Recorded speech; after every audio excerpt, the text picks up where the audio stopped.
Paris, 1840. Après des mois de négociations avec la Grande-Bretagne, la France obtient le rapatriement du corps de Napoléon Ier. Le 15 décembre de la même année, au son du Requiem de Mozart, l'ancien empereur a droit à des funérailles nationales. Napoléon Bonaparte est inhumé au cœur de Paris, à l'Hôtel des Invalides, où il repose toujours.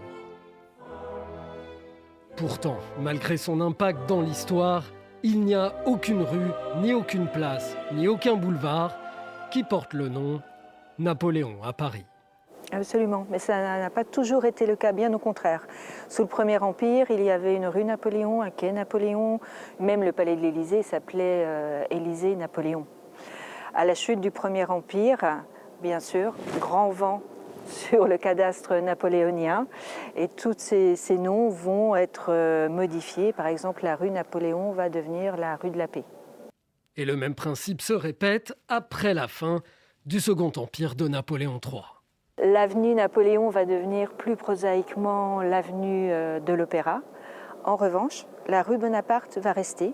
C'est celle que nous connaissons, au cœur de Saint-Germain-des-Prés, parce qu'on faisait la différence entre le général de la Révolution, le général de la République et l'empereur des Français.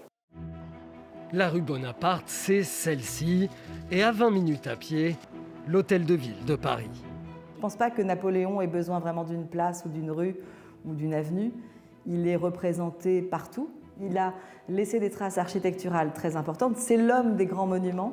Je ne sais pas s'il y a une urgence au XXIe siècle de faire une avenue Napoléon qui n'a pas été faite ni au XIXe ni au XXe.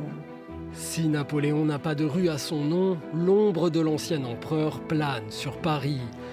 Des noms de batailles, de traités de paix, de généraux, d'architectes, de scientifiques du Premier Empire, au moins 25 stations du métro parisien lui sont directement liées. Mais aussi les monuments parmi les plus emblématiques de la capitale. L'Arc de Triomphe de l'Étoile, celui du Carrousel, l'église de la Madeleine, les colonnes rue de Rivoli, la Bourse ou encore la colonne place Vendôme.